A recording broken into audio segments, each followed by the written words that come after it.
is kind of the ripe part of a retreat, where we start to kind of cross the threshold. Anyone feel that a little bit? It's kind of like the things of the world that kind of, there's like a chasm a little bit. Things start to deepen a little. And those little things can come up and seem like little grievances or things, and you either get pulled back into that kind of condition or keep going.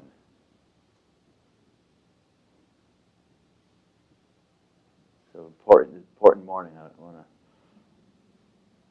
We had a strong start, then we had a little bit of stuff, activity, and now really flex out this still point space. I came in, I dropped in, I quickly scanned around, and then I just settled in.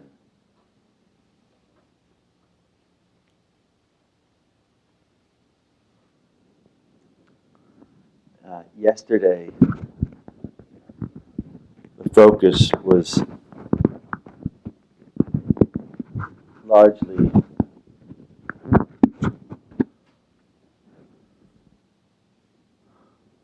on this space, on cultivating the space. And today I want to shift the focus a little bit. The analogy that kind of came to me as I was walking over here was kind of a candle, making a candle. And you want to make the candle, and there's really three key parts to making a candle and having experience of a candle. The first is getting the wax, heating the wax, getting the wax, heating it up, the substance, which is in very many ways what we did yesterday. Yesterday we cultivated still point space. If there's too many distractions, you don't get a chance to actually get the wax and warm it up and make it conducive to the flame. So we cultivated the wax, the space, the still point space yesterday. Today is the day of the wick, of the central wick, that when you get the wick, you dip the wick into the wax. And that wick, as it fulfills its purpose, is the thing that's going to eventually, as we move into tomorrow, open up the flame.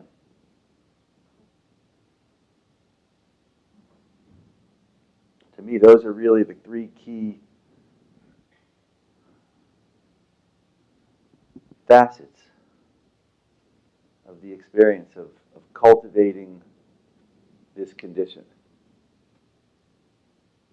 And each one is a layer, so the more you cultivate your quantum field, you start to collect this reservoir, this essence, this equity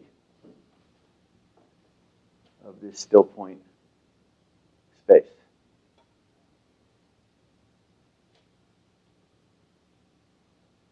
How do people feel having really focused on that yesterday? Does it feel that that's now something that's more natural, easier?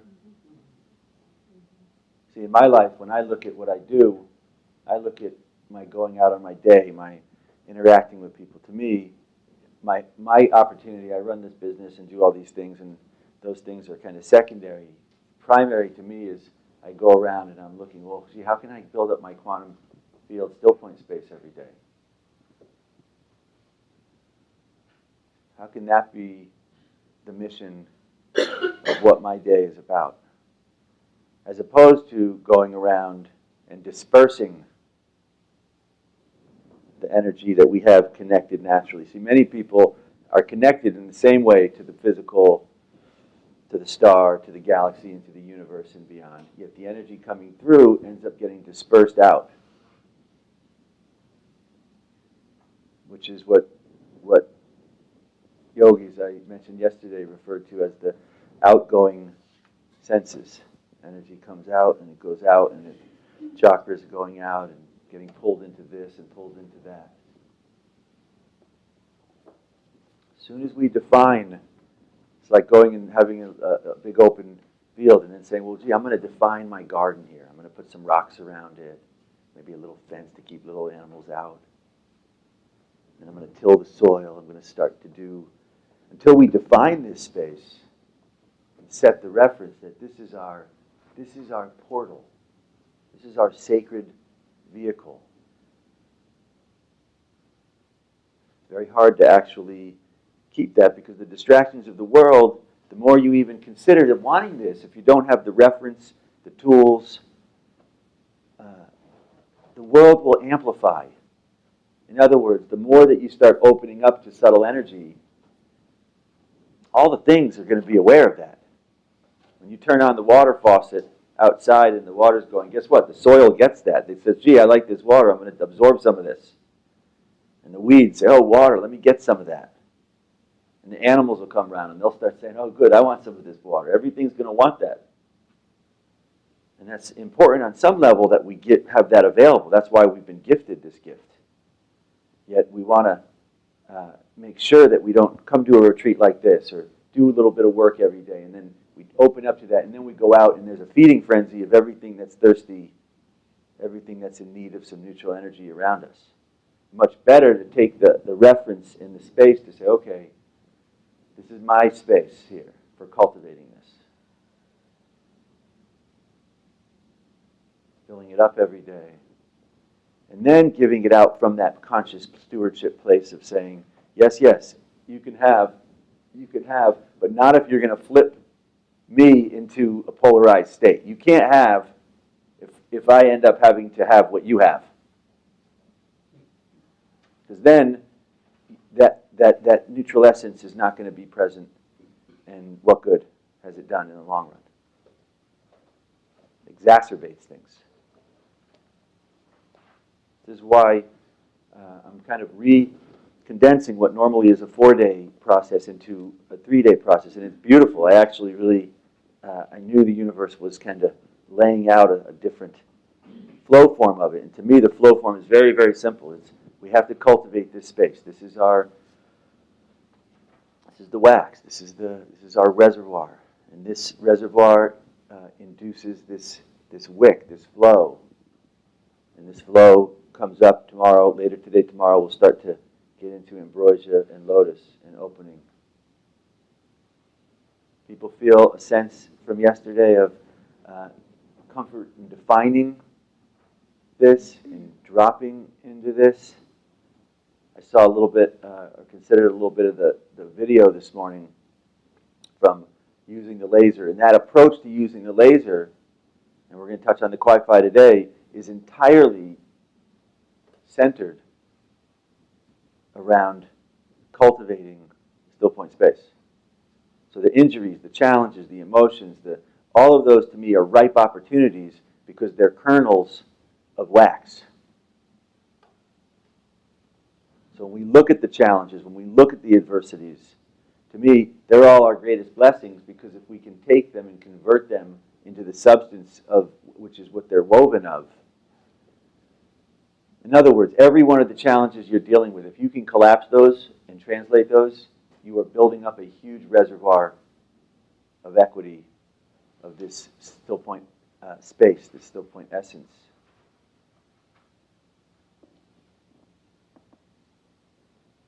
Why is that important? Because that is the very essence of what's going to activate this wick. And the same thing with the wick. We're going to focus primarily on that today, activating that. The more you can activate that, that is the very essence of opening up the ambrosia. At least in my life, that's how it works. I'm not saying it's the definitive truth. I'm telling you, if I get over-focused on thoughts and emotions and issues, there's no space. If there's no space, then there's no energy flowing. And if there's no energy flowing, then there's no bliss and nectar and sweetness.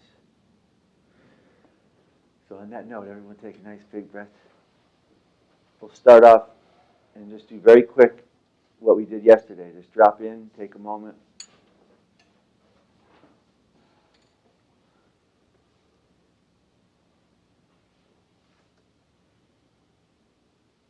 notice right there how it's, I came in today and dropped in. First thing I came in the room, it was like, this cultivated space just kind of,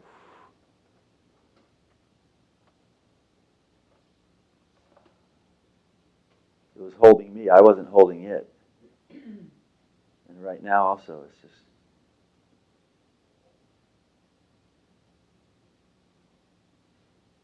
keep holding it until, to me, it, get my finger on it very gently, and as I'm holding it, this still point space, quantum field is kind of pumping up. It's just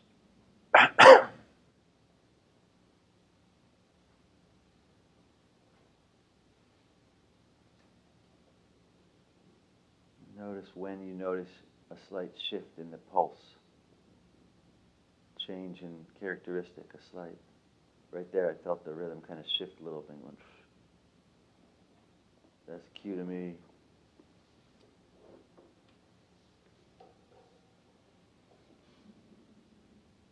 Start unwinding a little bit.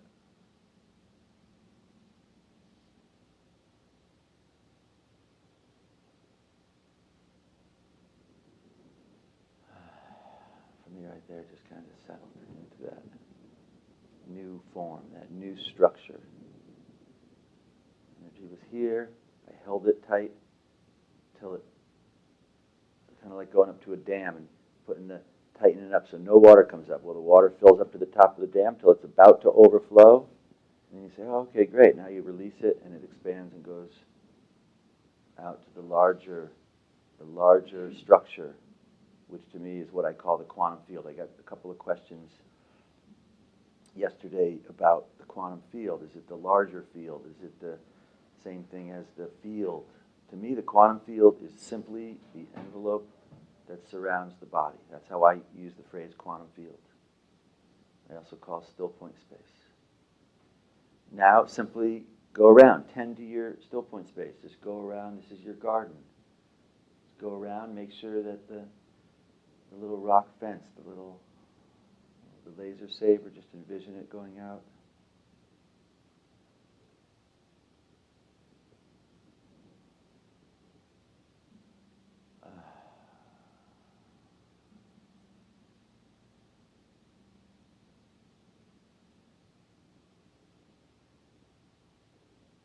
When I do this, I'll often envision it going out quite a ways. You can be on your home and have this as you go out, go around your field and go out past your whole house. Clear anything in your home, in your car, in your office.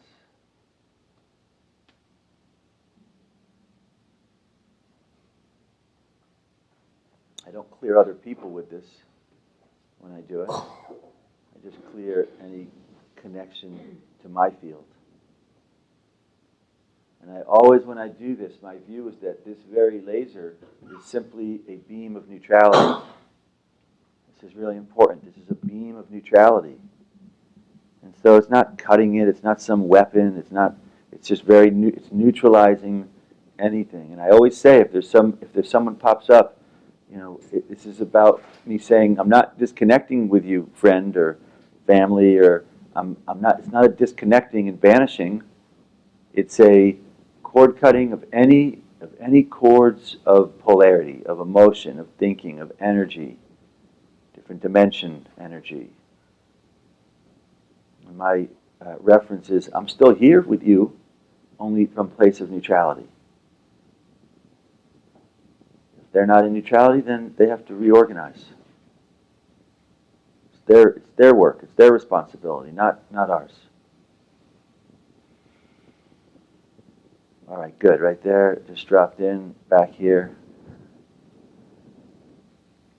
The more you practice that tool, which is all it is, when I do it, it takes all of 2 seconds. Just go around. It's as natural for me as the computer. It visits a website, it does that little thing where it looks around. Oh yeah, nothing, so everything's fine. Great, good. Now take one more peek around your still point space. Anything come up for you since our last meeting here. Any issue from the outside world, any concern, any challenge here at the resort, anything that just naturally arose in your experience, which is what happens when we get close to neutrality. I call it popcorn. The kernels of things start popping up.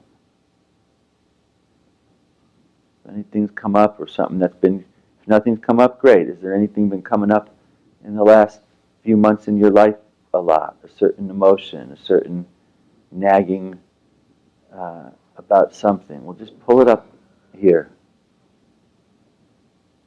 Whatever it is, don't do anything with it yet. Pull it up first. Most people are so used to avoiding uncomfortable things. What I want you to do right now is a little bit different. I want you to pull it up.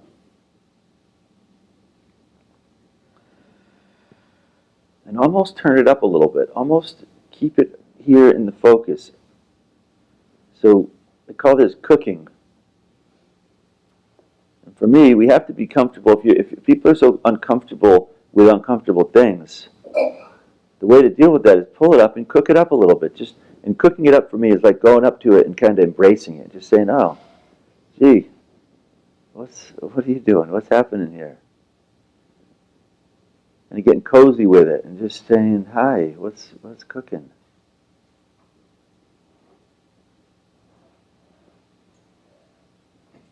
And then right as it starts to be really nice and there, just simply say, welcome, thank you, aloha, thank you for showing up. Just welcome it.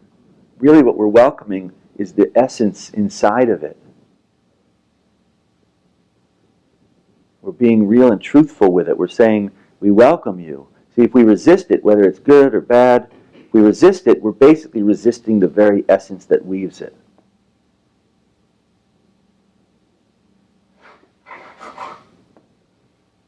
And why would we do that? That's like resisting part of our space.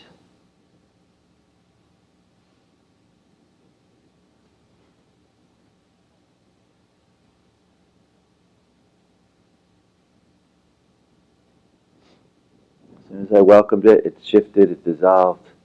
First it went into this, it started going like this.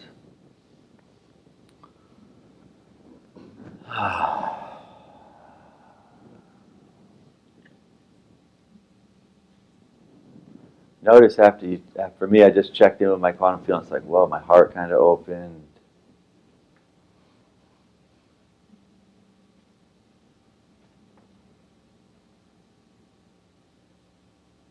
Good work. Good work. This is less about whatever the thing is that might come up, and more about you learning the pathway for deleting things. This is about deleting things. This is like your computer. Everyone I'm sure has a computer and understands how to delete something. Well, this is all we're doing here. This is a very fancy way to delete something. Just pull it up and, oh yeah, aloha, welcome, and invite it to dissolve. Things don't want to stay in our quantum field. They only stay there if we resist them or can't deal with them. And by the way, this is not, I want to diffuse the notion that big, strong things are just so easy to dissolve. You just pull them up and just, this process, for me, there are tough things that happen in life. And that's no different with me and Lily. We have tough things. Some days something will come up, like loss of a child. Major thing. This is not something that in one 2-minute session it dissolves. There are things that come up for me that'll pop up that I dissolve, and I go, next day I go and look around and hey, there's this thing again, and I say, hey, what are you doing here? And same thing. I welcome it, I dissolve. This doesn't mean we don't have emotions and cry and move deeply with challenge. Yet when we do, we don't let those things fixate us, avoid them, pretend they're not there so that energy pattern stays with us and is something the universe has to continue responding to. It's like an ice cube. There are strong things, and I welcome it, and it dissolves some of the ice cubes. Then it's there again, and I dissolve it, and then some of those things, 6 months later, a year later, however long later, that thing doesn't come up anymore.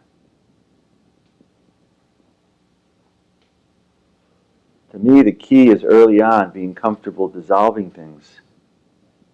So when something very strong does happen, like loss, like major disease, like major life change, like our own transition, when it comes up, it's very strong, and yet we continue amidst it to shift to neutrality. That doesn't mean that the pain isn't there. It's there. It keeps moving, though. The real challenges set in when we stop allowing them to process and move, and process and move.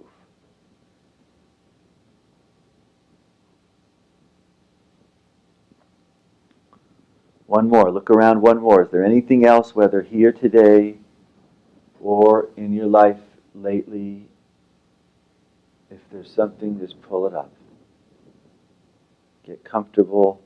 We should be more comfortable pulling something up than we are avoiding it and acting like it's not there.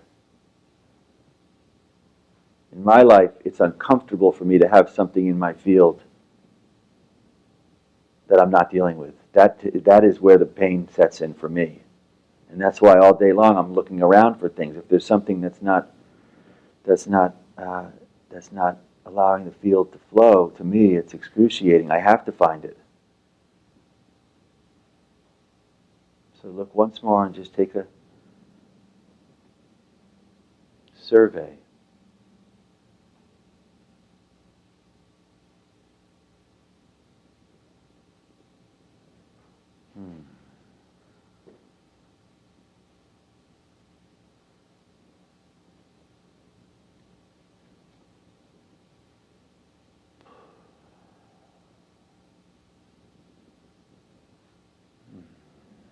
You want to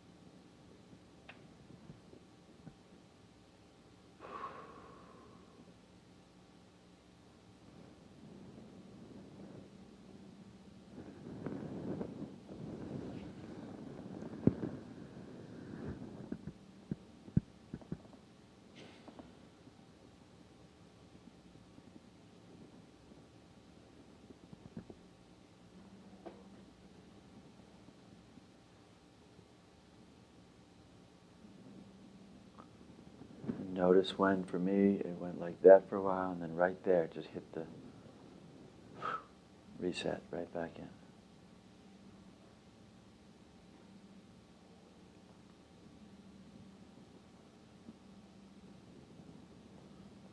All right, good. This is how we manage and cultivate the still point space. Be something we do at least once a day. For me, if I can do 2, 3, 4 occasions a day, then this field stays open and vibrant. I'll tell you, in my life, if I don't do this, this is what every great tradition refers to. They often call it introspection. The Buddhists say it's purifying the heart every day. You have to go into the heart and purify. In the Judeo-Christian, they often call it the sacred heart. They have names in every tradition for this daily practice. It's right next to meditation, contemplation, meditation. If you don't process these things, you can't go inward in the process of reflection, meditation. This is our way of doing every day. Survey what's not working in our life. How do we dissolve that karma? All right, now, for me, the beauty of this process, the reason I love this process, it's not some kind of introspection that you do that is done with the thinking, and then you have no understanding or benefit of the reward. To me, the reward, everyone go ahead and drop in again. To me, the reward when I clear a couple things every day, and the reason I do it every day, kind of like buffing the diamond.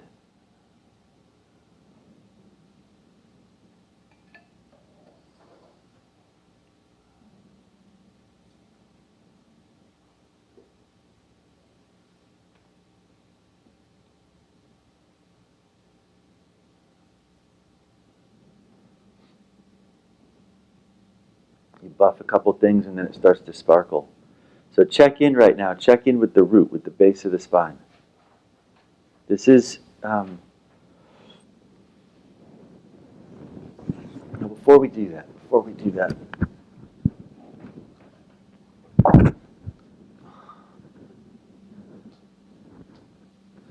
does it make sense?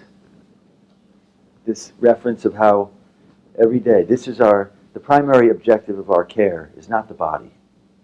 It's a good object of care, but it's a short-lived object. In the bigger picture of our experience of reality, it's a blink of an eye life on planet Earth. So if we overly focus on the care of this, then we waste the precious opportunity to cultivate the larger voyage. It's so important from my perspective, because we can go through life and before you reference, boom, another 3 years have gone by. Then some major situation happens in life. And we don't have the equity, we don't have the resources and the tools, and in that situation, and then the transition happens to a lot of people here. Then the transition out of here is like, it's spin out of control, then departure.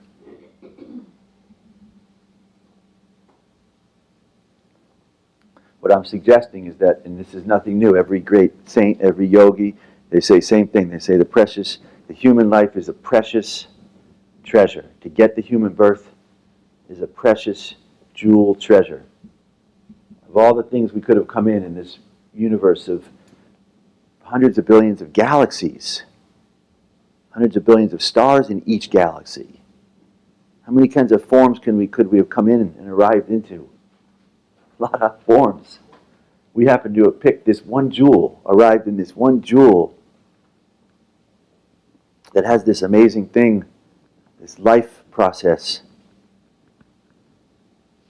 And amidst all those forms that have manifested here, we got this one of the human faculty, which has this blessing of opening up to consciousness. Rare. This is rare. And it's easy in life on planet Earth to lose sight of how rare of a gift and blessing we have. So to me, every day, you see how busy you saw what's going on over there. And yet, no matter how busy my day or the situation is, I don't care if it's early in the morning, I don't care if it's at night, there's no set routine to it. All it is somewhere in that experience, I have to get here. And it could be for a moment at the end of that long day with meetings, with auditors, where I tap in, and that moment could last 10 seconds or it could last 2 or 3 hours. Yet if I collapse some things and end up moving us into what we're going to start talking about today, with this energy, that part to me is the very super cursory part. I only do that thing so that at a certain point, whoosh, the energy here starts to then translate phase shift into the energy here, to the wick. And that I cultivate until that, whoosh. And the more you do this, for me, I've been doing this a while, so getting here and fluffing this up could be accomplished for me in a couple of minutes, 10 minutes at most. And then this activates, and that doesn't take so long. It's this that I get to. When I get to here, that's when all the structures. See, really what we're talking about here is a new structure. So structure in the old age, physical body, personality. That's the structures that the lens of the last age conditioned here. And everyone here organized around that. All the star, everything conditioned, and we had the physical body and the personality, egoic structure based on past. I'm saying That structure I have no use for that structure from my perspective at all. Not to diminish it, just it's not relevant anymore. The structure that I'm working with on a daily basis, I'll play act that structure with people if they need it. Though I try to do as little as possible, because then I got to do extra of this work to reestablish the real structure. And the real structure for me is very simple.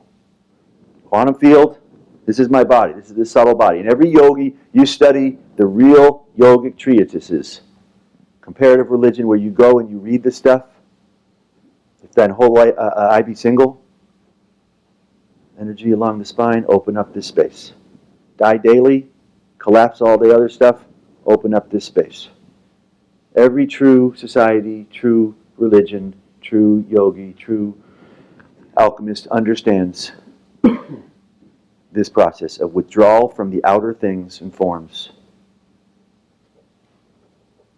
For me, structure, quantum field, still point space,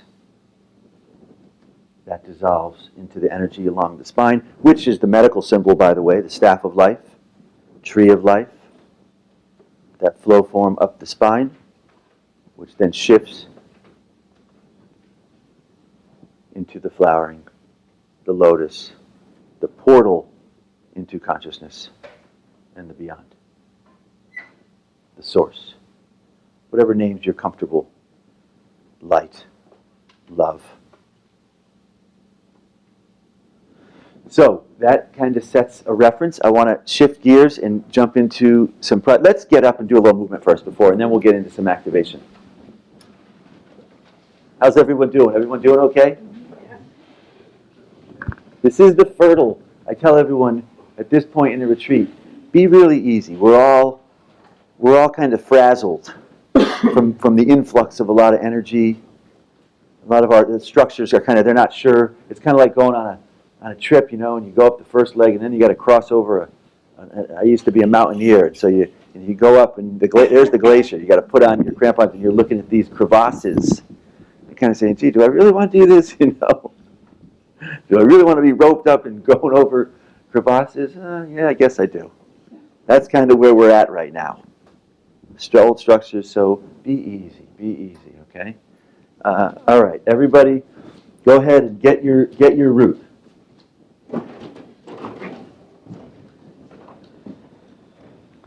As you stand, just take a breath, drop in.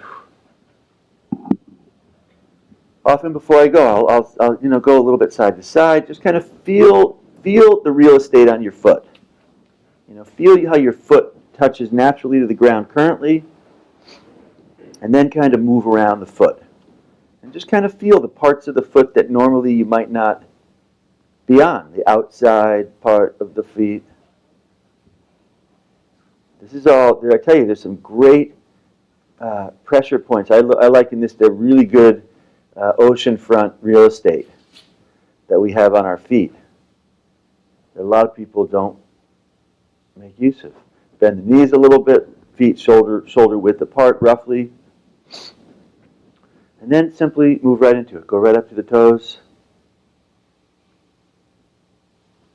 and then back to the heels.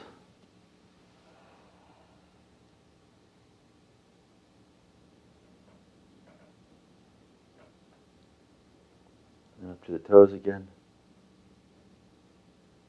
Go real slow. This is like if you do it slow enough, drop in still point again. If you do it slow enough, you'll feel the rhythm of the cosmos actually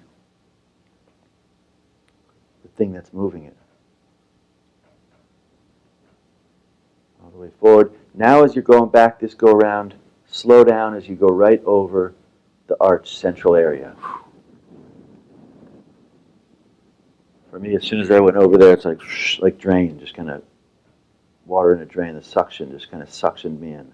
And feel what that feels like, that suction.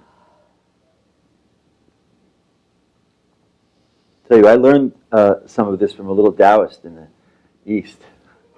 I trained a little bit differently. Over there, they spend years. He showed me some short things for rooting. A lot of Tai Chi people will spend 20, 30, 40 years figuring out how to root. I learned this from a little little Taoist who showed me. He said, "You want to do this? Here, I show you." In a week, 2 weeks, he showed me how to root energy. Next one, pelvic area. Don't move legs and upper, just move pelvic area forward. There's a hinge, and then move it back. Tell you, anyone dealing with back pain, psoas pain, sciatica, you loosen this up, all those areas will soften. And forward. Extend it a little bit. Right there, I'm kind of extending. I'm going a little high up into here. I'm extending. I can feel it burn a little bit down here. Right there, I went up to an area. I pushed against a little bit. This was an area, a little bit of tenderness. This is just like what we did a little while ago. The tender areas, to me, this is like I was like going up to it and saying, I don't want to go too much so it hurts. I want to go up to it so it's a little bit uncomfortable, and then from that place I'm saying to it, great, let's soften and do a nice warm hug, embrace. And as soon as I welcome it in, it kind of shifts. And now the whole thing starts going back. Same thing in the back. I feel a little tender area right up above the sacral area, right at the upper part of the hinge here. You might feel it on one side. A lot of people have a lot of tension up in here. That feels good. Anyone else? That feel good? So right up that area that's a little tender, just go into that and say, oh, wonderful, aloha, welcome. And as soon as I do that, it shifted a little more and kind of accentuated. And then released, and now it goes all the way forward again. Tell you, digestive issues, pregnant folks, this is such a huge area. Good health in the body is based on this pelvic area being relaxed and at ease. Right there, I pushed against it. It was on one side a little bit, then the other, pushed against it, and just welcomed, and it shifted. And then right there, it just kind of dropped into the center place. As I didn't decide I was going to stop in the middle. I started going to I would have kept going. I would have gone to the other way again. Yet as I went over that middle neutral area, whoosh, it just locked in. Just locked in. Now I got the feet nice and locked in, set in, pelvic area. Before we go up to the upper thoracic, let's go to the diaphragm. I didn't do the diaphragm yesterday. At this area right here, you can kind of go a motion. The diaphragm kind of goes like this. It squeezes in, and then it goes out, and there's some very subtle. So just kind of play around with your diaphragm area. Right in here. It's kind of like a pump. Kind of suction it in all the way in the back also. Feel it suction in. I suctioned it right there. It's a little more dynamic in terms of how we flex it. I just suctioned the whole thing in. It's like, whoa. Kind of dropped me in. Woo! That's nice. So I'm just going to hold it for a moment. It's cooking. This is effectively, right now, cooking. It's kind of going, and then it released out. So now I'm pushing it out and down.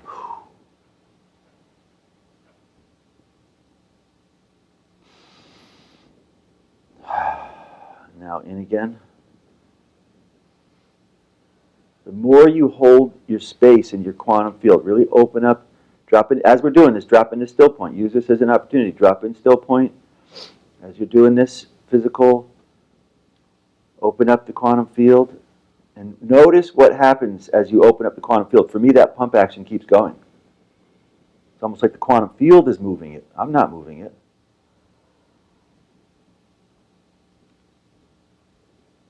Pump, now it's going back in.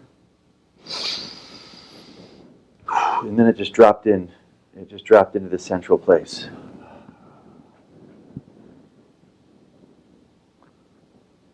That's great. And right there, I'm not even yet going up to the next area, and I'm already, when I do rooting and I start rooting things in, at a certain point, neutrality starts to kind of move things. I want to keep going. I'm going to keep going up here unless it totally takes over and consumes the experience, in which case I go with it. If neutrality starts to move me, or I start at any point to feel like neutrality's moving, right now I'm just holding quantum field. I'm holding it, and my feet are kind of going like this. There's no muscles doing this. The bones are kind of just being moved, and everything else is jiggling. All right, now the thoracic area. Same thing. If I'm doing this process and energy starts to flow up and I start to dissolve, I say, okay, I sit down and I let that happen. So for me, whatever I'm doing in my outer world life, if neutrality kicks in and starts moving my body or starts opening up into this, I take that as whatever's happening out there, you all need to wait a moment. And the universe and beyond is tapping on my shoulder. I'm going. All right, now the thoracic. Keep checking in with the other ones. Every so often, do a quick scan through feet. Good. Good. Now up to the thoracic. Thoracic up in here. Tell you, this is a big plexus. This is a huge area, this plexus. And the shoulders, to me, weigh into it. The shoulders, all this I look at as one. So just explore it. Close the eyes a little bit. Don't try to mimic me or let the movement feel natural from your own. And take a moment. Just kind of drop in for a moment and feel your body. Doesn't that feel kind of nice? Not a strain on muscles when you're in neutrality. All right, good. Now just feel this area kind of open up. And then come in and go like this. When you hit one side, you might feel a little cooking, like right there, just kind of going. I didn't make this up. In cranial work, they understand this. The rhythm happens, and at certain points, the body goes like this, and then yogis understand it. They call it kriyas. The prana starts flowing, the body starts moving, and it kind of goes like this, and it pops. This is in every system. Understands this. It's like water going through a hose. You got dirt, the water goes, it starts backing up, the hose bulges, and then it pushes it through. Good, right there, just dropped in. This whole central area dropped in. And next, sphenoid. Like a visor, just get a little bit of tilt side to side. Loosen up the jaw a little. And then just kind of this forward motion where the top of the head going down. Accentuate it. Right there, I accentuated a little bit, and I feel a whole kind of slight cooking in the whole back sphenoid, occipital ridge area. Whew.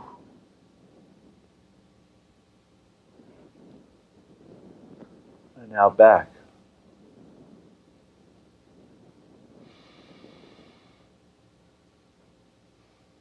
As it goes back, kind of push it up against the spine. Tuck the whole cranium back towards the spine.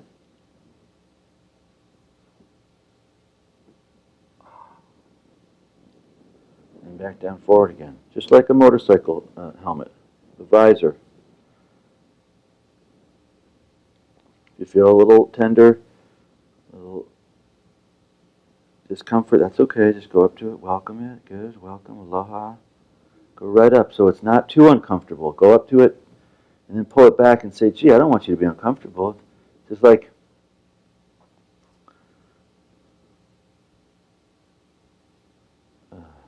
good. And it just set, for me, it just set right there, dissolved into neutrality. All right, good. That's rooting. That's a full-on rooting. Now let's shift a little bit and kick into ormosize.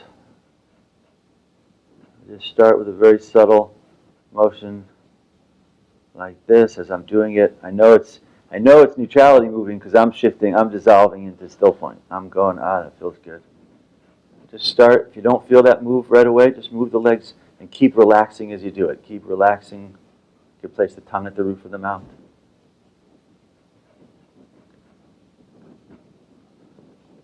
And now explore. Explore your body.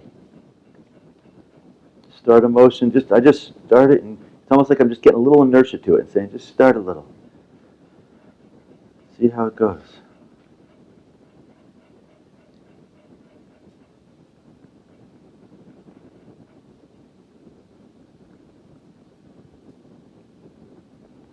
Occasionally move your arms. It's about leverage. This is about leveraging.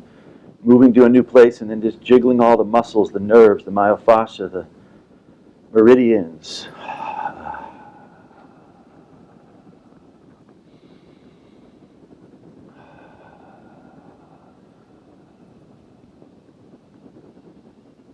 Everyone stop, drop in a still point for a moment.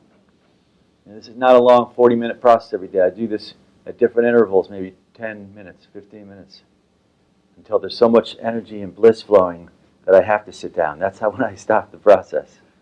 So right now I'm just holding still point, and I shifted, open the space back up. Why? As soon as I shift and go out there, the energy in here, it's like that gold thing. You know, they shake it, and then they rinse off all the dirt, and then the gold is there. Well, I just rinsed everything off, popped open here, and check in now. Check in at your base. Check in at the wick.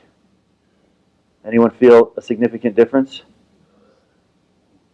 Check in up here. To me, there's a whole bunch of saliva.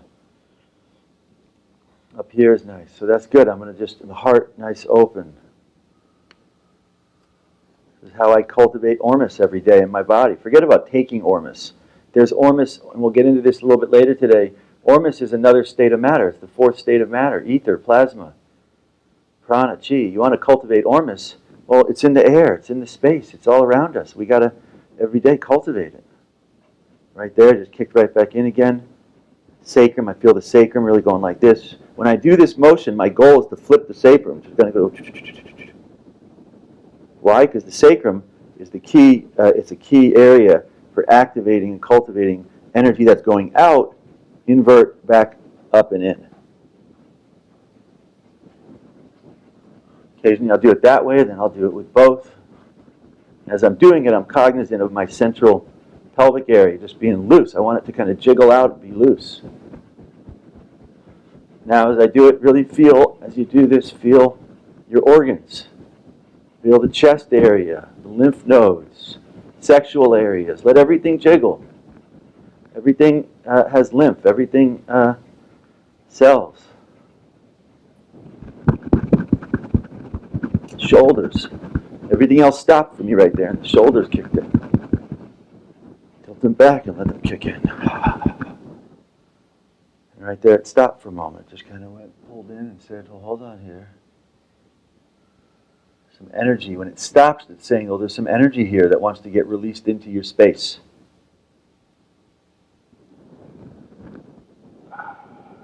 Feel a nice open pull up in here. Now, occasionally I'll just open up here and just open up into the lotus pose.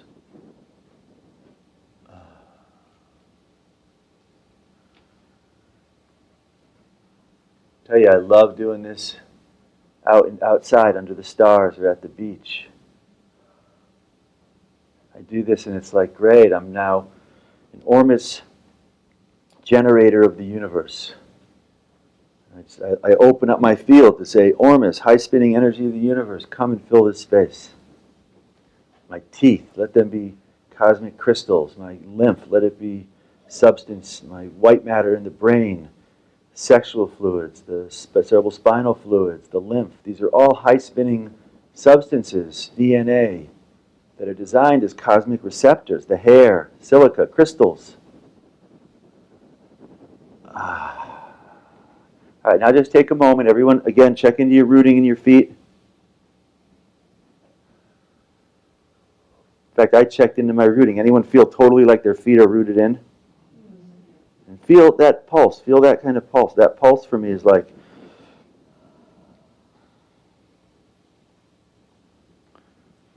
As you stand here, tilt the head down a little bit. When you tilt the head down a little bit, that's like saying to a string, to the wick. It's saying, okay, wick, we're gonna hold you. So what I do often is I'll hold the sacrum kind of like that, pull down a little bit, and then the head kind of like that, like this. And that like snaps everything into alignment. That like snaps. So if I'm in a tough place out in the world and there's a lot of stuff, I immediately kind of get rooted and whoosh, go like this, because that's saying to everything, well, hold on, everything.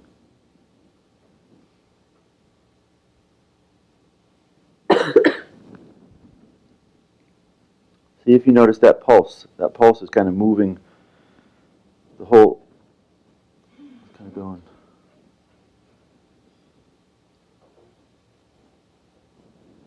Take a breath in, drop in. And now we're going to do one more little motion here. I want you to close your eyes, forget about everyone else, open up your field, and totally don't, like we walked out yesterday, I want you to only move your body if your quantum field is doing it. Don't you do it. Do it if the quantum field, very gently, it might be a swaying.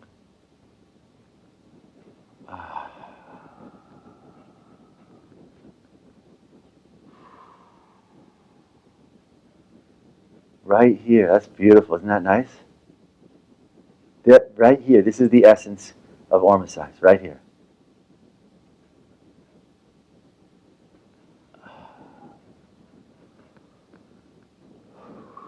And follow that, follow it.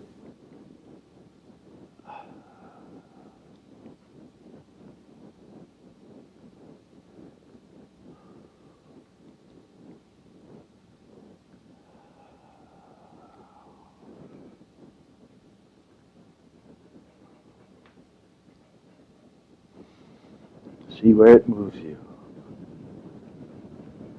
You can do a little stronger, faster.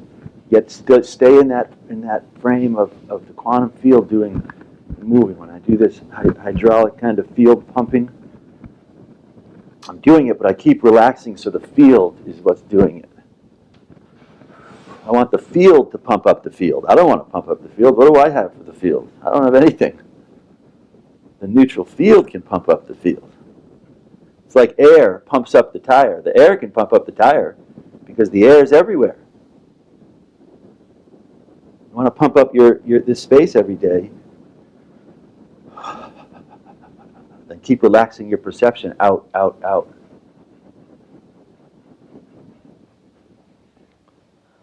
All right, good. Everyone,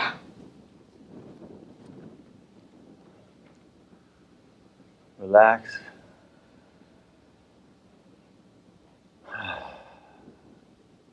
Very gently. Go ahead and sit down.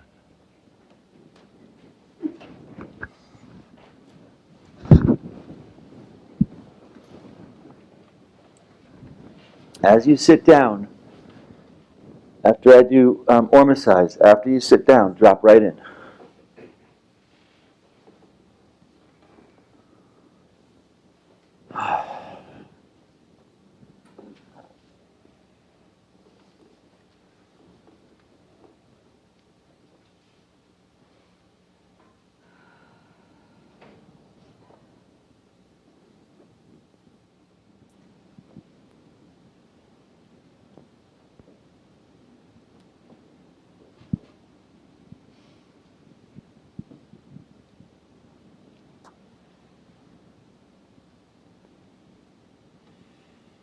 How's that feel?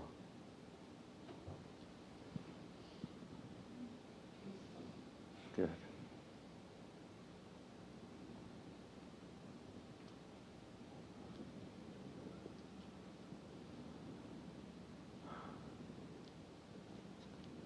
Take a quick look. Open up the field.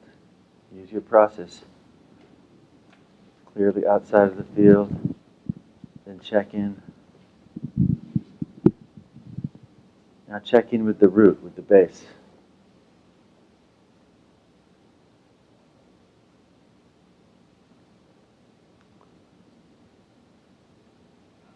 Anyone feel it pulsing a little bit? If you feel it pulsing, just place your attention there, place your perception there. Just kind of feel that the whole sacral area to the perineal base, just kind of, if you're not sure you feel it, squeeze it a little bit, ever so gently. Just squeeze it in and then out.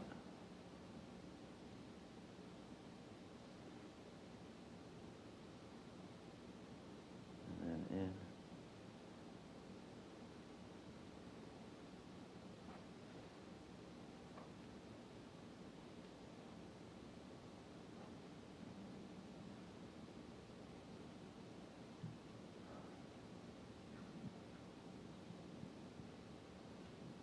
From there, drop it in, space in between.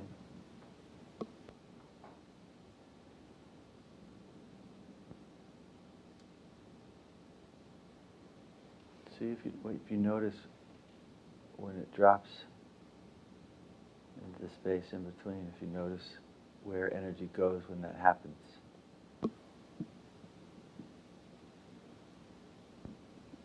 Very base perineum.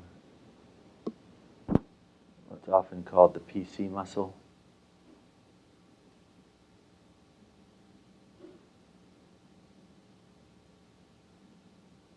It's the same thing as going into still point. You squeeze that in, it's like pushing the pressure of the dam, the area. So that energy contains, builds up, and then expands to the next structure.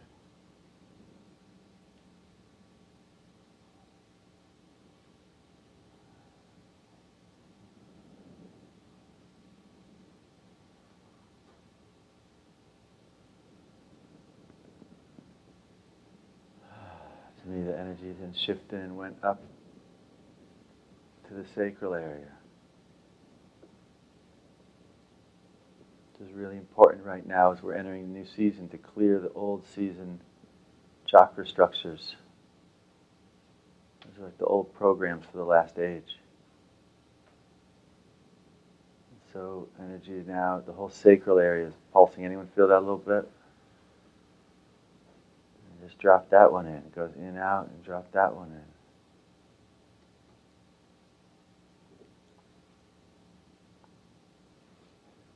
From there, energy goes up into the third center.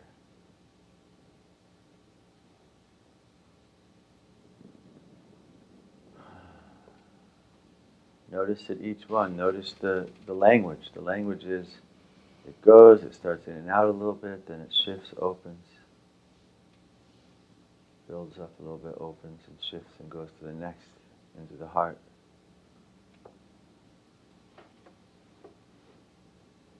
You may want to place the tongue at the roof of the mouth. Try, play around right now. Try, you're holding that root, now place the tongue at the roof of the mouth. And see as you do this, like we did yesterday with still point response, as you place the tongue at the roof of the mouth, notice what happens to your still point field, the quantum field.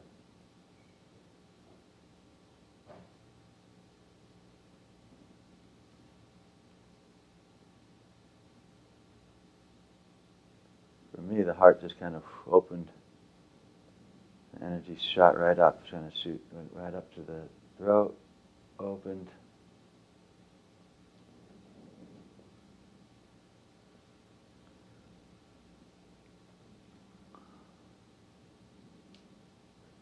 Up into the sixth chakra, perception, open.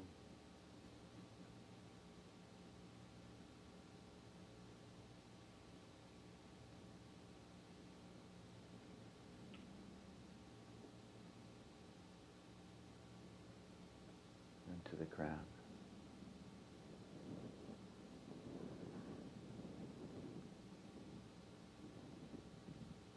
And lotus.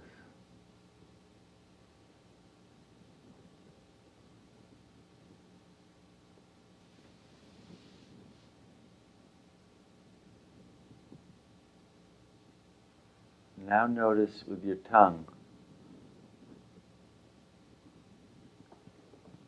if you go all the way to the front, to the teeth, notice how that changes, what that changes.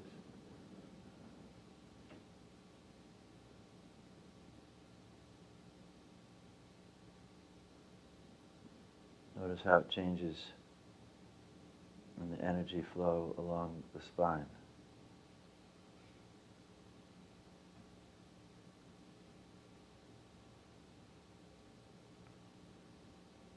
And now go back towards the back of the root of the mouth, the back of the top of the roof of the mouth.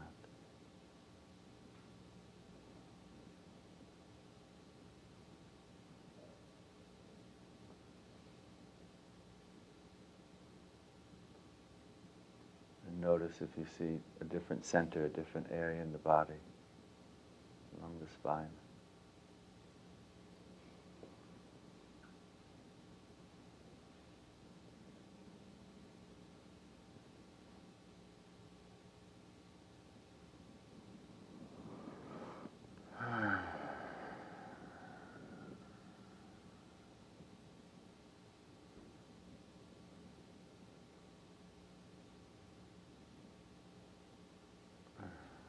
That's nice. Anyone else that nice? Now,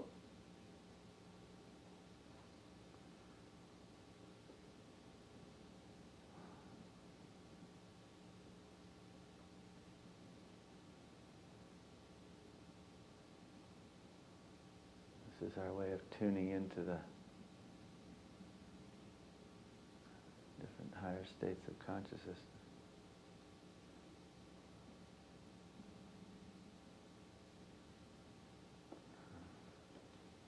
Now come back a little bit and go right in the middle between the front part of the teeth and the back part. Right in the middle there's kind of a soft area. And just rest there for a moment and see what that one opens. Notice when you do this, when you move, or when you take a sigh, when the body shifts and goes into that.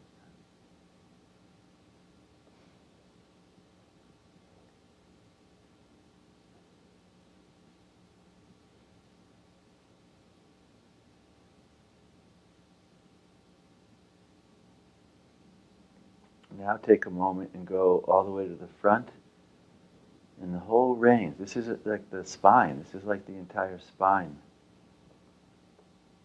Go to the front and then go to the back, and you go real slow and find the area that your body resets and drops into still point on.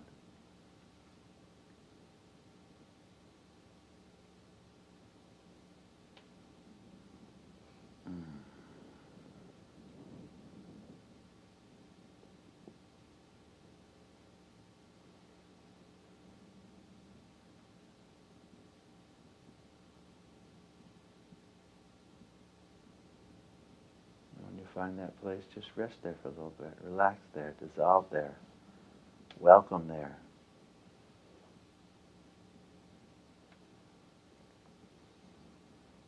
Notice if some saliva, when I find the right spot, often saliva will open up, it'll flow. Yogis say that saliva is loaded with energy, with prana, with chi, monoatomic ormus. It's loaded with DMT and sacred compounds.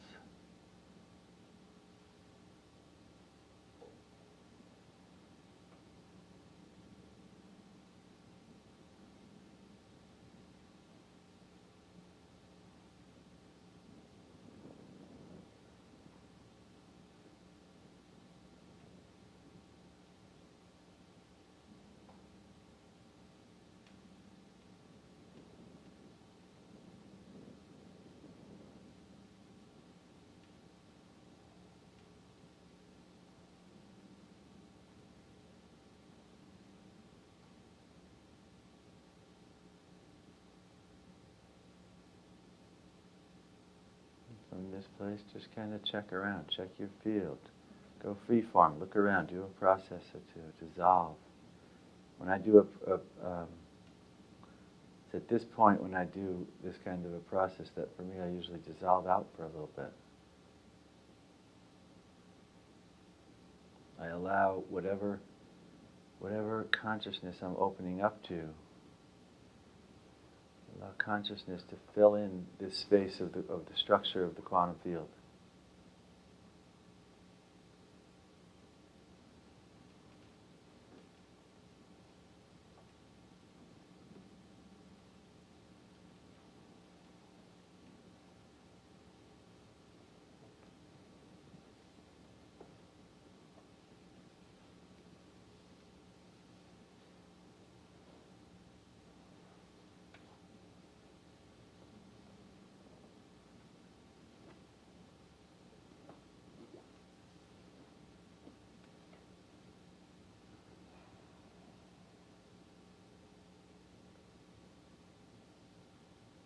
And scan again along the roof of the mouth. And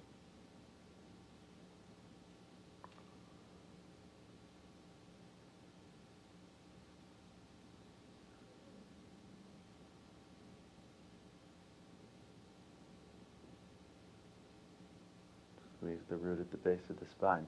Each of these different things we've been sharing comprise like driving a car. At first you learn how to steer the wheel from side to side, then you learn the brakes, then you learn the gear, then you learn the blinkers, and we're doing each piece on its own, and yet when I'm in this zone I might say, oh, what's this vehicle got here? I can open up, drop in still point, I can activate at the root of the spine. I can place the tongue at the roof of the mouth. I can open up the amrita, the bliss, the nectar.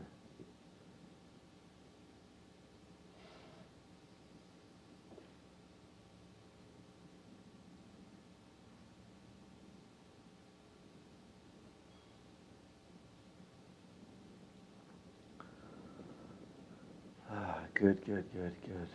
For me, when I do this, it's like there's a flowering that's happening with the subtle, not only a physical substance. This ambrosia process, to me, that I'm touching on here, is about the glands coming into a new state of harmony, where when they come together in the pineal pituitary and the hypothalamus and thalamus, they begin to,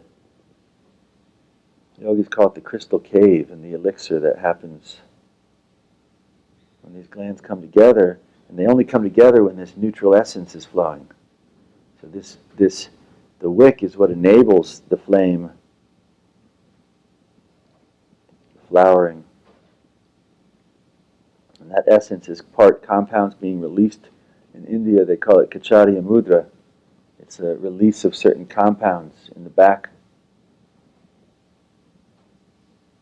And those compounds are part quasi-physical, ormus. And they open up.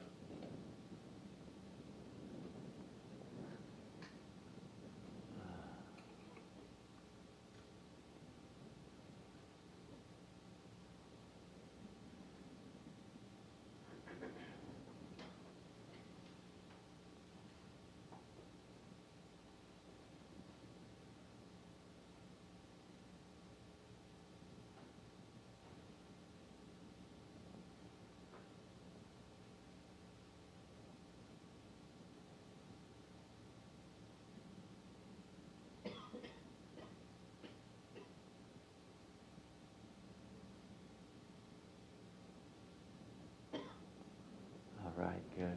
Everyone drop in the still point.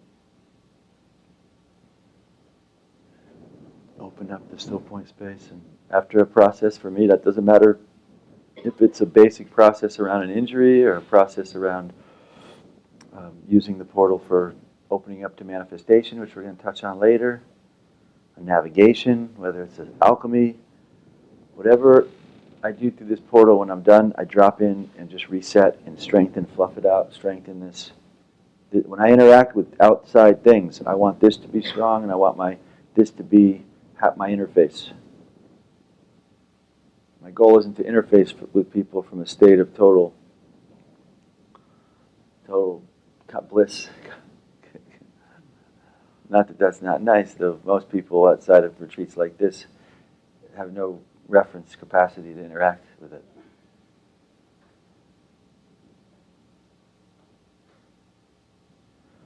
All right, good.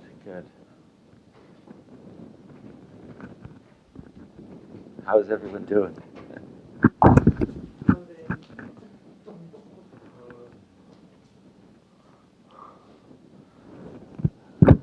How was that? Was it okay? It's like coming home. Yeah. It is. That's exactly right. Every day, for me, I go in the world, I do whatever I have to do here. Every day when I come back, I clear some things, I activate this, open this, and I'm like, okay, I'm back. Even if I get back for a moment. And I tell you, the more you do it, the more you open up the pathway. There are moments you could be in the midst of a really challenging outer thing. And the energy opens and it brings you in. It's like, oh. It could be you're totally present interacting with someone and it kicks and it happens. And that outer thing loses its relevance. Not importance, it's relevance in the bigger picture. To me, this is the nature and purpose of the human condition. This body is totally designed for this experience, which is why every tradition has this shaman, some religion, something talking about reconnecting. They all do it the same way. They go back into the wilderness, they go to the mountain, they go under the tree, they go in the cave. We have the unique and auspicious blessing because of the changing tides of the moment here on planet Earth. It doesn't matter where we go right now. It doesn't matter if you go up into the mountain. It doesn't matter if you go into the cave. If you're on planet Earth, the changing terrain of the dimensions and planes, you are ripe for the happening. Because the inner and the outer are collapsing. And that collapsing is intensifying everyone who wants to stay focused on the outer, and it's opening and ripening anyone who wants to dissolve the outer and make shifts and strides towards our true center. On that note, let's get a microphone. Who wants to share about their experience with any of those or that process? All right. Anyone who? It was fun doing the exploration with my mouth because I really connected going towards the back of really feeling my pituitary, and Yes. there was like a color that was coming in, Yes. and my pineal gland started to get that dark purple blue color. Yes. But what was very interesting to me was the exploration in around my teeth and my mouth, like behind my teeth. The difference is when I was in the pituitary is like everything was upward. Yes. And the pineal gland, it felt much more like back, neck, Yes. where the behind my teeth is like all of a sudden I settled down. Yes. And then, but what's curious to me is working with all my teeth. Yes. And I was in a car accident, so energetically I was aware when I hit one tooth, it's like my hip on the right side started to sort of like settle down. Yes.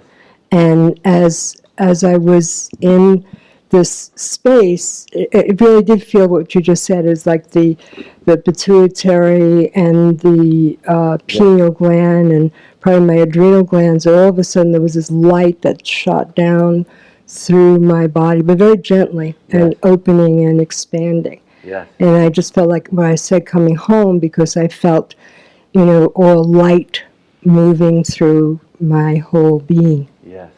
So I thank you for creating the space that allowed this to open up and to come home. Yes. I know it well, and I love being there more and more. Yes, thank you. Oh, so beautiful. Thank you. That's so beautiful, perfect, and true. Thank you. That's who we are. We are the flow of energy through all the different states into this physical body, and our people have been capped off from that in the last age to this bubble around this planet, which is give people the notion that they're only the physical body, and this little program running that says, "Oh, you're only what you've been since you got here," and all these impressions, which is so unfulfilling. When in reality, we're light flowing down and opening our glands and flowering us into consciousness and amazing states of bliss and wonder. So that's just beautiful and perfect. Thank you. So that also is exactly how many people experience the tongue at different places. In the back, opens up the glands. And in fact, many traditions have a process in meditation where you place the tongue all the way in the back, and it starts to open up this flow of amrita and nectar in this process. From my perspective, that's something we should be. This is, if you see some of the pictures of the Mayan had these pictures where they're in these. They look like they're in little organic spaceships, traveling through this connect as they go through the galaxy. To me, every day when we go here, we clear things, we open up this field, and then we have to use the technology here to open us through, not literally, we don't need to bring our physical body somewhere else from my perspective. We need to shift our structure perception through these different places to arrive back where we come from. And the more we do that, we keep that reference. All structures, to me, are essential to have flexible, to be their structure and to dissolve back into the non-structure. Any structure that can't do that, we have to get to work it because that immediately cuts off that flow form, progression, essence of who we are. Anyone else want to share? Yes.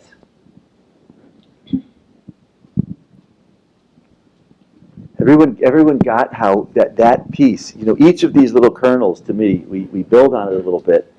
First, still point. Still point is one really important part of it. Cultivating still point space. Activating energy along the spine, really important part of it. Opening up with the ambrosia process, that was a little bit of a sample of the ambrosia process, so that we can use that. It's like a fine tuning. I tell you, you want to really hold still point. Start keeping your tongue up in this area. When I keep my tongue in this area, my field is like, whoosh, it stays open. And in certain situations, if I'm dealing with a really tough situation, I just got to move it around a little bit till bliss starts emerging. So you're interfacing with something challenging. Okay, first thing, quantum field. Hopefully that works. If that doesn't work, get the energy flowing. Well, that changed the energy. Now we're not even really in relation that much.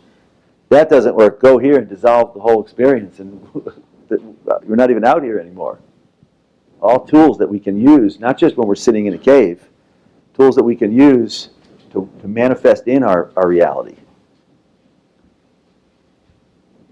Yes. It's exciting. I'm sorry. I'm so excited. Since being in Vegas, we did a lot of this in Vegas, and Yes. I haven't had much time to do it in between, but Yes. just coming back here, Yes.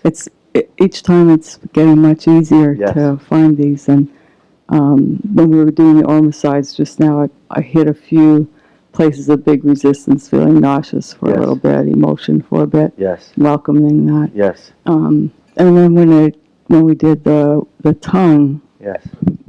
moving from the tongue at the root, at the top of the mouth, to in front of the front teeth, Yes. and then going back to the roof of the mouth. I hope I can feel my whole body just Yes. come into alignment. And Yes. then it was really interesting to experiment with different places, Yes. tongue, everything.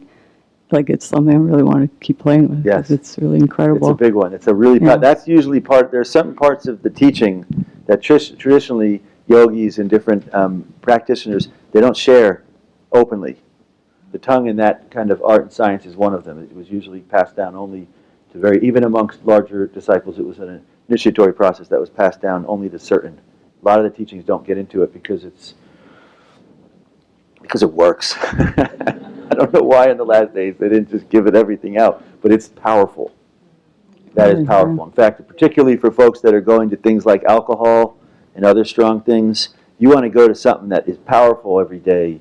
This right here is why every day I don't dissolve things because I want to be focusing on all those things. I only dissolve them because if I don't dissolve them, I don't step the process through to get me back to here where this is happening.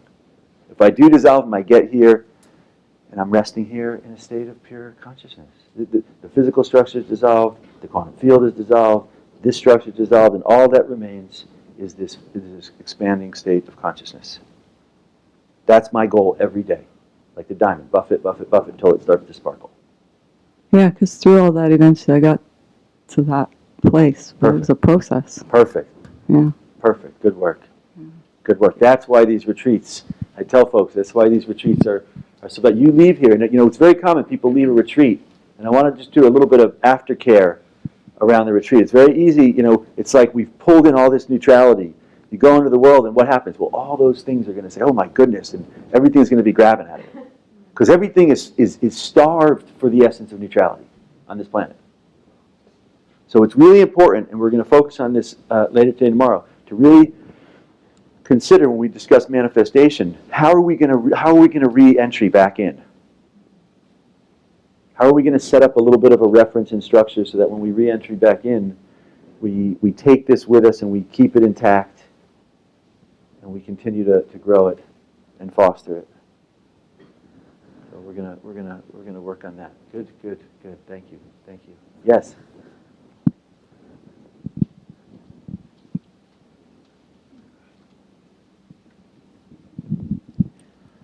Well, other than I feel wonderful inside in all my little cells, I can feel them in the ends of my toes. Yes.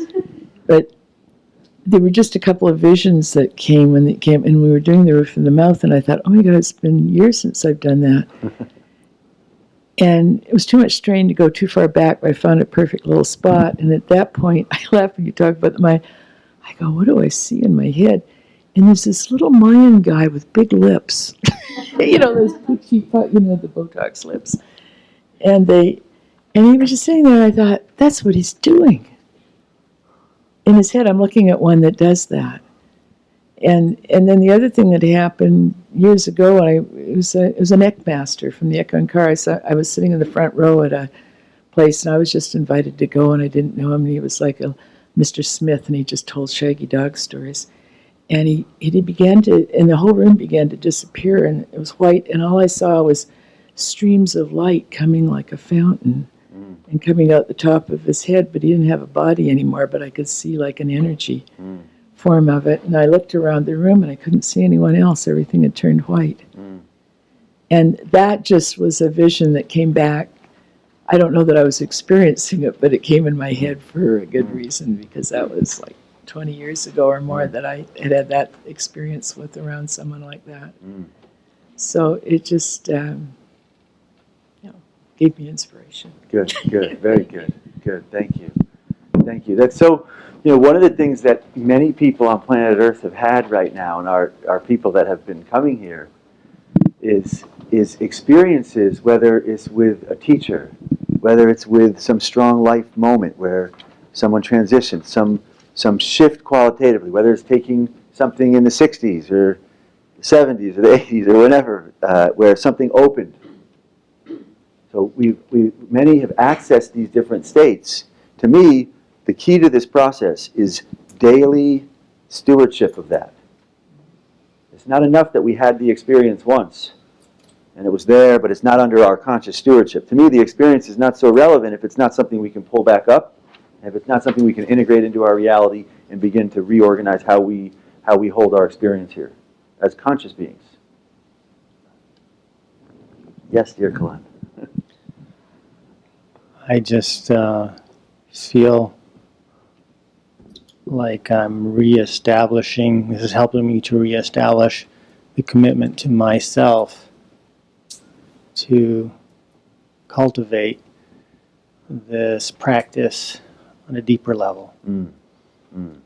And every cell of my body is craving it. And I know that it's within my grasp. And I forget.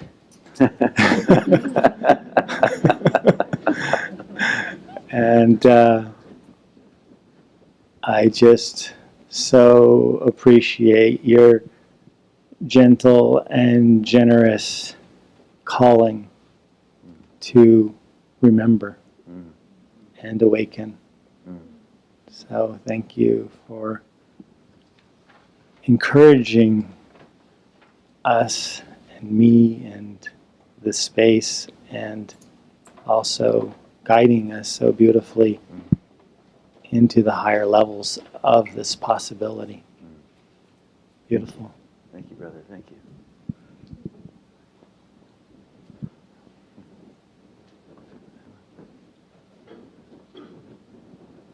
Is it all right? Right there.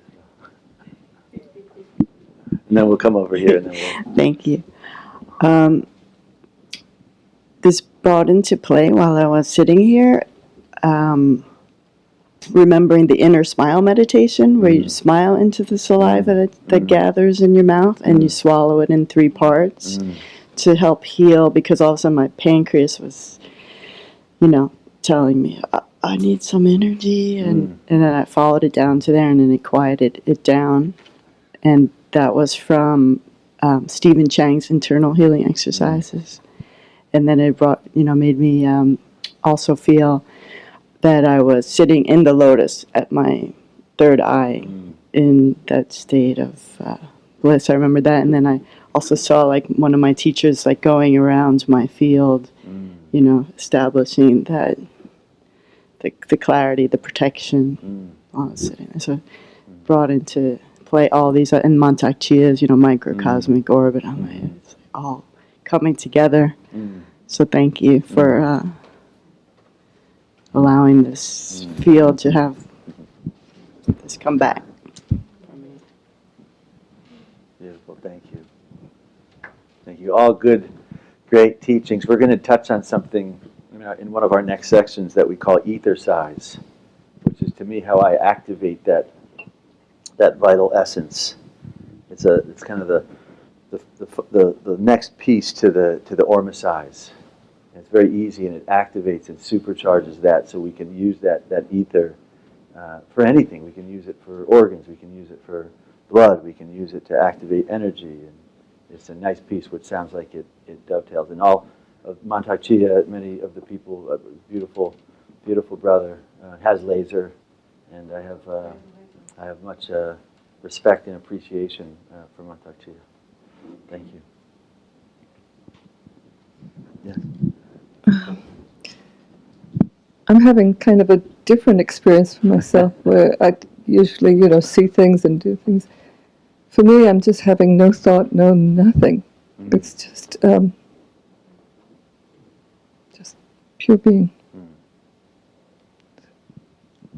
Thank you. Beautiful. Thank you. It's so important. I want to highlight that because that's a really important piece. In the last age, particularly the last part of the last age, many beings coming here have had the great blessing to go and be in different sacred experiences and be with teachers and be with different practices and different teachings. And in that period, it wasn't we weren't yet there where it began to make the shift where people actually were popping all over. There were some teachers coming in at the end of that last age, and a lot of people having experiences. And I bring this up because, to me, many of us have had similar kinds of experiences and visions and great things. And to me, this work, those things are, they're nice, yet truly, from my perspective now, they're less weighted. What's important to me, I look at those things as things also. Great vision, a great experience that happened, a great whatever. Yeah, they're great, yet they become the story. Much more important is bringing them up, dissolving them, and having them. The beauty for me, the reason I always come back, everyone take a nice big breath in and drop right in here. Check scan the field, just whoosh, own this space. The reason that I continue perpetually to come back to this place right here is that for me, I don't care if it's this, I don't care if it's the greatest, loftiest spiritual experience. If it's real and true, when I collapse it, it's going to be here. If that experience with that thing or that process, if it's real and true and I collapse it, it's going to be here and it's going to infuse this entire space in a way where now there's no story to it. It's the pure consciousness of it. So I appreciate both sides. I appreciate the experiences, they're blessings, they're great, and having them is no different than any other form. I appreciate the body, I appreciate the organ, I appreciate the chakra, and if it can't dissolve and collapse into this pure state of consciousness, it becomes a problem. And I say this because there are a lot of different, both religious and New Age spiritual practices, which are still working the story. Even some of the highest ones. They're working the story. And the problem with the story is that the story is an equation. To me, and underneath all, even those really, really real and true stories, even underneath those, it's not the story we want. Those stories were relative to the last age when the people that disseminated them gave them as a reference post for the people of that age to navigate and get to the experience. We're in a new season, and if we use the equation of the thinking, that equation is not going to afford the opening and the flowering of consciousness. It's going to afford a different diffraction, what I call a diffraction, where you get the physical, emotional, astral, emotional, psychic, causal. That diffraction was relative to the last age. I do not experience that diffraction in my reality. Thank goodness, because that diffraction necessitates an organization of ego. It orients, like white light coming through a prism. The diffraction is the 7 colors. Well, if you're down here in the 7 colors, guess what? You have to navigate through those 7 colors, unless you go beyond it. So what great yogis and teachers did in the last age is they descended down to a certain place. Admittedly, the good ones will tell you exactly what they did. They came down to the supercausal, the causal place. And they said to their disciples, you have to get here. Often they call the inner form or the radiant form, or there are different names for it, or the light body. You have to get here if you want. Well, from my perspective, this new age, new season, don't have that diffraction.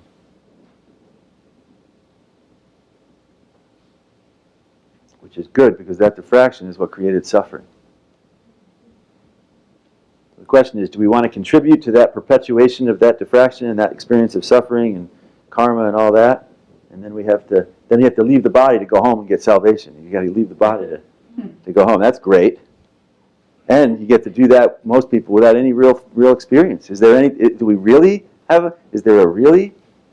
It's like, for me, I'd rather. I'd just assume have home. Let's open up and have the full home experience, flowing consciousness right here. And to me, that is essential because of the gift we've been given of the human body. This gift is given for that purpose, from my perspective, or we wouldn't have had a religion, we wouldn't have had the Buddha, we wouldn't have had the this person, or the this person, or the this person, who all came back to that state. So good work, everyone. Everyone, again, nice breath in.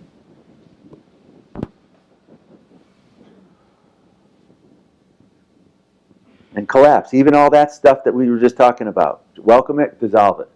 I don't know what all that was.